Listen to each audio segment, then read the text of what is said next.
निमंत्रण के तौर पर यहाँ जाट संस्था में कार्यक्रम था, कैथल इकाई की सभी को न्योता देने प्रदीप जी और हम सब लोग आए।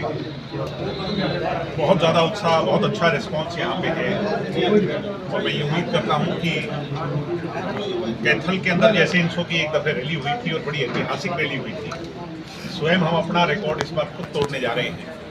21वीं सदी में 21वां स्थापना दिवस और छात्रों का सबसे बड़ा जमावड़ा आपको देखने को मिलेगा। उसमें यहाँ की भागीदारी ज़्यादा हो, इसलिए मैं सबसे अपील करने आया था। बहुत अच्छा रिस्पॉन्स है, कैथल के साथी बहुत उत्साहित हैं, उत्सुक हैं, जल्द से जल्द 6 तारीख आए और उसमें शामिल हों। एक तो ये कार्यक्रम था, एक छात्र संघ चुनाव को लेकर के सरकार का जो वादा है 2018 का आप सबको याद है, नोटिफिकेशन तक जारी हुई है। पीछे हालात ऐसे रहे कोविड में और पिछले साल तक ऑनलाइन दाखिले तो क्लासेस चलती रही, तो चुनाव नहीं करवाए जा सकते थे। हम भी इस बात के पक्षधर थे कि ऑनलाइन क्लासेस में चुनाव हो ही नहीं सकते थे, मगर अब क्योंकि routine back to the routine हो गया सब कुछ, तो मैं सरकार को याद दिला रहा हूँ कि अपने वादे को पूरा करें कि ये हमारा भी चुनावी वादा था, बीजेपी का भी चुनावी वादा था और सभी का कॉमन वो है। दिल्ली में, राजस्थान में, पंजाब यूनिवर्सिटी में, हर जगह चुनाव हो रहे हैं, हमारे यहाँ भी चुनाव होगी। तो जो लैक ऑफ लीडरशिप है, जो आजकल आप लोग कह रहे हैं कि पूंजीवाद की राजनीति हावी है, अगर इसका काउंटर अगर कुछ है, अगर स्टूडेंट्स को असली मायने में न्याय दिलाना चाहते हैं, इन तमाम मुद्दों का एक ही इलाज है, समाधान है, वो है छात्र संघ चुनाव। आप राजस्थान में देखते हैं, दिल्ली में देखते हैं, पंजाब विश्वविद्यालय में देखते हैं कि जितने भी छात्र जीत करके आते हैं वो कल को अच्छी राजनीति के एक अच्छे एग्जाम्पल बनते हैं, उदाहरण। तो ये हमारी सोच है, हमारी मांग है। सरकार, मुझे उम्मीद है अच्छी सरकार है और अच्छा फैसला लेगी। देखिए, सरकार में रहकर सरकार के खिलाफ याद भाई खिलाफ किस बात का? हम तो सरकार को याद दिला रहे हैं कि अभी दिल्ली के, अभी राजस्थान के अंदर चुनाव की घोषणा हो जाएगी 2-4 दिन में, चंडीगढ़ में हो जाएगी, हफ्ते डेढ़ हफ्ते के अंदर दिल्ली में हो जाएगी। मैं सरकार को बार बार ये याद दिला रहा हूँ, विरोध नहीं कर रहा, मैं याद दिला रहा हूँ, बता रहा हूँ कि आपका वादा था, आप भी करें, अन्यथा स्टूडेंट्स हमारे से पूछेंगे कि आप जवाबदेही किसकी? स्टूडेंट लीडर्स की। तो लीडरशिप से ही तो सवाल होगा। सवाल सीएम साहब से भी होगा, डिप्टी सीएम साहब से भी होगा, हमारे से भी होगा, देसवाल जी से भी होगा, आपसे भी होगा। भाई उनसे जाके पूछो क्या रहा छात्र संघ चुनाव का नोटिफिकेशन जो जारी हुआ था, वो कागज कहाँ है? इसलिए हम जायज मांग कर रहे हैं, नाजायज कुछ नहीं मांग रहे। तो आप सरकार आपकी है, ऑर्थोडॉक्स, मैं वही तो कह रहा हूँ, मैं तो बार बार याद दिला रहा हूँ एजुकेशन डिपार्टमेंट को, हायर एजुकेशन को, खुद को याद दिला रहे हो। टेक्निकल एजुकेशन को नहीं। मैं तो सरकार का हिस्सा नहीं हूँ, मतलब सरकार के अंदर नहीं हूँ, कोई पद पर नहीं हूँ, सहयोगी पार्टी के हम वो हैं, मगर मैं सिर्फ बार बार याद दिला रहा हूँ कि जल्द से जल्द इसकी घोषणा। ये कहा कि 5 तारीख के तक सरकार नहीं मानी तो 6 को बड़ा आंदोलन का ऐलान हो सकता है। 6 को फिर और रास्ता क्या है? सरकार और रास्ता क्या है? आप ये कह रहे हैं हम कि यूनिवर्सिटीज के हिस्सेदारी के साथ आप समर्थ नहीं ऐसा करने में? मैं ये तो आप अपनी जवान मेरे मुंह में डालना चाहते हैं, मैं ऐसी बात नहीं कह रहा। सरकार मैं सिर्फ इतना कह रहा हूँ कि हम सरकार को याद दिला रहे हैं और मुझे उम्मीद है आप सकारात्मक क्यों नहीं सोचते? मीडिया नकारात्मक दरिए उस पर क्यों चली जाती है? हम तो ये कह रहे हैं कि सरकार जल्द से जल्द इस बात को माने। कुछ बीजेपी नेता आपको सीरियस पॉलिटिशियन नहीं मानते हैं, वो उनकी सोच है, मैं थोड़ी किसी को। हरियाणा का तगड़ा नेता जी, बहुत तगड़ा। दिग्विजय जी, भाजपा बेटियों को कितना सेफ मान रहे हैं? हरियाणा में चाहे संदीप सिंह की बात हो, ब्रिजभूषण की बात हो या मणिपुर कांड को लेकर बात करें, ब्रिजभूषण तो हरियाणा के नहीं है। ब्रिजभूषण तो भाजपा में कहा। ब्रिजभूषण जी का जो मामला है वो भी कोर्ट में है, संदीप सिंह जी का जो मामला है वो भी अदालत में है।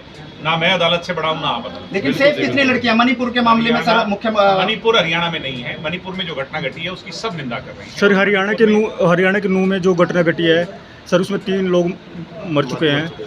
मैंने उसके बारे कल का में जो घटनाक्रम देखा उससे उसकी कड़ी से कड़ी शब्दों में हम निंदा करते हैं। हरियाणा की दुहाई दी जाती थी, हम भी कहीं जाते थे तो हरियाणा की दुहाई दी जाती थी कि जाति पाति और धर्म मजहब पर बांटने वाले 100 आए मगर सबको तमाचा लगा, यहाँ मिला कुछ नहीं। अगर ये घटना हुई है इसकी हम निंदा करते हैं। मैं सरकार से मांग करता हूँ जो भी लोग इसके पीछे हैं उनकी कोई जाति और धर्म नहीं है, उनको ना हिंदू कह सकते हो ना मुसलमान कह सकते हो। जिसने भी माहौल बिगाड़ा है वो रावण के रूप में आया है, उसके खिलाफ कड़ी से कड़ी और बड़ी से बड़ी सरकार कार्रवाई करे। आपके यहाँ भी पीछे मुद्दा था, जाति के नाम पर बंट रहे थे लोग, उस पर भी मैं स्पष्ट कर दूं, हमारी सोच साफ है। महापुरुषों को जातियों पे नहीं बांट सकते हैं। महापुरुष एक ही जाति के हैं, वो इंसान जाति के हैं। और जैसे चौधरी देवीलाल हुए, सर छोटूराम हुए, दीनबंधु सर छोटूराम हुए, बाबा साहब अम्बेडकर हुए, जितनी भी महान विभूतियां हुई या राजे महाराजे हुए जिनकी दुहाई देते हैं, जिनको राम राज्य कहते हैं, उनको जातियों में और धर्म में हम नहीं बांट सकते। सर हमारा ये बीजेपी की सरकार में ही क्यों ऐसी घटना घटती है सर? सरकार का फेलियर नहीं है, ऐसा नहीं, पहले भी घटनाएं घटी हैं। घटनाएं अनेकों बार ऐसी हुई हैं, हरियाणा में नहीं हुई थी। ये नया जो कल्चर चला है, इसको सरकार को तुरंत रोक देना चाहिए, अन्यथा इसके जो रिजल्ट्स हैं वो बहुत गलत हैं। कहीं ना कहीं सरकार का फेलियर मानते हो आप? जैसे नौ की घटना है। नहीं, सरकार ने तो एक्ट किया ही है। सरकार कल से एक्ट कर रही है, सरकार उसी मोमेंट से एक्ट कर रही है। मगर मैं ये मानता हूं कि सिर्फ और सिर्फ जो दिक्कत हुई है उस पर नहीं जाना चाहिए। दिक्कत क्रिएट करने वाले कौन हैं, उन पे कार्रवाई होनी चाहिए। मैं देख रहा हूं कुछ सोशल मीडिया पर दोनों पक्षों के लोग जो भी थे, उन लोगों को तुरंत अरेस्ट करा जाना चाहिए और उन पे कार्रवाई होनी चाहिए। दिग्विजय जी, छात्र संघ के साथ साथ बेरोजगारी बहुत ज्यादा है और आप एक युवा नेता हो। बेरोजगारी, तो इस पे क्यों नहीं आवाज उठाते? बेरोजगारी को लेके हम सदैव बात भी करते हैं। बेरोजगारी की खाई को भरने के लिए हम प्रयासरत हैं। तभी हरियाणा में गुजरात चली गई मारुति को वापस लेके आए, तभी जापानी बैटरी की कंपनी को, लिथियम बैटरी कंपनी को मानेसर में स्टैब्लिश किया जा रहा है।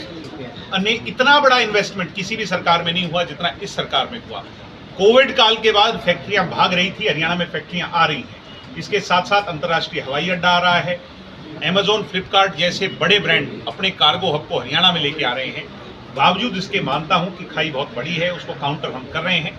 सब मिलजुल करके उसको काउंटर करेंगे और बेरोजगारी हरियाणा में उससे निजात मिले, इसके लिए हम प्रतिबद्ध हैं। हम 20% के हिस्सेदार होकर के जो भी अच्छा कर रहे हैं। महिलाओं को सम्मान देने की बात हो, दुष्यंत जी ने कल परसों ही एक नई घोषणा की, 33% डिपो होल्डर, राशन होल्डर के अंदर, जैसे पहले पंचायतों में आधा दिया था वैसे अब उनको दिया। ऐसे हर वादे को पूरा। उसके बावजूद भी विदेशों की ओर पलायन कर रहे हैं, जमीन बेची जा रही है। जायज तरीके से विदेश जाना कोई बुरी बात नहीं।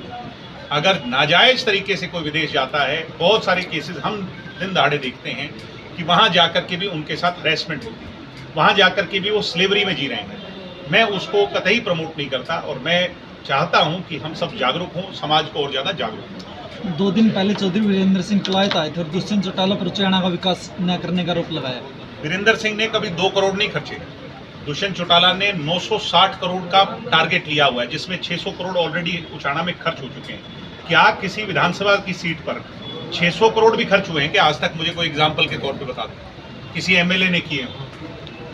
वीरेंद्र सिंह बौखला चुके हैं, वो इस तरह की बातें कर रहे हैं, मैं उस पर कोई जवाब नहीं। जिला क्या परिषद JJP चेयरमैन के साथ जैसे अब जब भी मीटिंग होती है तो टकराव होता है आपस में बीजेपी जेजेपी का, तो इसको कोई सोल्यूशन नहीं निकाल सकते ताकि विकास हो उसके शहर का? नहीं, विकास शहर का तो जिला परिषद नहीं करती, वो तो नगर परिषद गाँव करती है। गाँव का तो गाँव करती के है। विकास की जो बात है उसके लिए हम प्रतिबद्ध हैं और मुझे उम्मीद है कि जिला परिषद के हमारे चेयरमैन और सभी पार्षद मिलजुल के अच्छा विकास करें। क्या सर जेजेपी और बीजेपी का गठबंधन मजबूत रहेगा क्या? अभी तो मजबूती है, भविष्य के घर में क्या होगा ये चुनाव के आसपास जाकर लेकिन तय दोनों की होगा। पार्टियां अपने अपने स्तर पर जो है 10 सीटों पर। ये जरूरी है क्योंकि किसी की मजबूरी नहीं बनना चाहिए। दोनों मजबूत होंगे तभी 1 और 1 11 होंगे। अगर एक कमजोर होगा और एक ताकतवर होगा तो फिर उससे इक्वेशन बिगड़ जाती है। दोनों ताकतवर हों, 2024 में क्या होता है ये उस समय जाके तय हो जाए। ये दोनों की सीनियर लीडरशिप, दिग्विजय जी कहाँ से चुनाव लड़ोगे? जहाँ से आपको